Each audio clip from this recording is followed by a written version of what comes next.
idin sheegayaa in wax deegaan doorashaa aanan laga rabin degmada Buuliburti waxa uu sababa dadanan dagaalkii 4,000 oo qofooda ku dhimatay hal qof oo qayb ka qaadan dagaalkaas ayaa deegaan doorasho u soo aadaysa iduu ku siraadinaysa ma oguli diyaaradayn ku soo galayn dhulkeen ku soo galayn qofkaas aniga magaceeda meesha ka sheegi maaha laakiin way is ogtahay iyadu waxaan u sheegayaa inay ku soo qaldami karin Buuliburti 4,000 oo qofooda dhiigeeda u hurtay u dhimatay ilma agoomaha jooga dadkay baabaa jooga hal maalin kuma darsan koob shahow lacag kuma taageen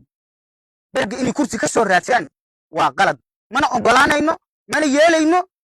ilaa ay dawladdu iyo ka fadhiisato dad gundiyo caadi u soo dirto deegaan doorashada waa u soo diri kartaa laakiin dadka hadda socda oo degmooyinka meelo ka mid yimiday ma dhici doonto inuu soo laabto gobolka Hiiraan wabillaah bismillaahi raxmaani raxiim alxamdulilaahi rabbil caalamiin magacayga waxa la yiraahdaa Muhammad Xasan Siyaad waxa waaye marka anaga ciidamadii waxaan nahay dib u xoreynta dalka cadowgii lagu soo duulay oo saacadan taagan guryahayni iyo dadkayni midow afduubto midow cadowgii oo geeyo meesha la yiraahdo deel kuraa ilaa boqdo oo geeyo waxa anaga cabasho ka ahay meesha la yiraahdo Buuliburti in la leeyahay doorasho aan lagu galayaa doorashadaas waxa waa shimbir baalal beelana ma buubo waxaan leeyahay marka dawladda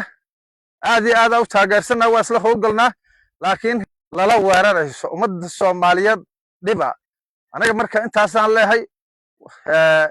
waxaan rabaa marka anaga dadkii dawladda lagu metelay oo dawladda Soomaaliya lagu metelay waxay bilaabeen inay yiraahdeen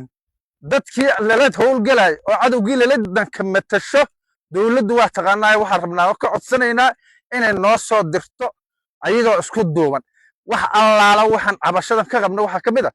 xawaale hadaan nahay oo beesha xawaale hadaan nahay dadka loo jiro dawladda ayagoo isku duuban in halkaas deegaan doorasho waxay ka geli tagaan ka wada hadalno oo niraaho ayahayna ka tashano wax walba ka tashano laakiin hebel soo bax hebel igu imaad 10 bato goy 2 bato goy waxaas anaga ma yeelayno cid allaala cidii Buuliburti ama ku soo gasho ama hawada ku soo gasho oo doorasho ka qayb galayna dhahaydo madaxeeda jar maaha hadii kaleeto sidan aan rabno aan wada hadal ku sameeyno aan nabad ku galno dadka isku dira oo isku qarraba dawladdu inay naga celiso dad fiican oo wax noo qabana oo wax noo gala oo dadka guryahayni cadowga weerara nala weerar oo tala lagu darsato oo tigaad keeno aan rabnaa waxay kaleeto la wadaana waxa la yiraahdaa balaq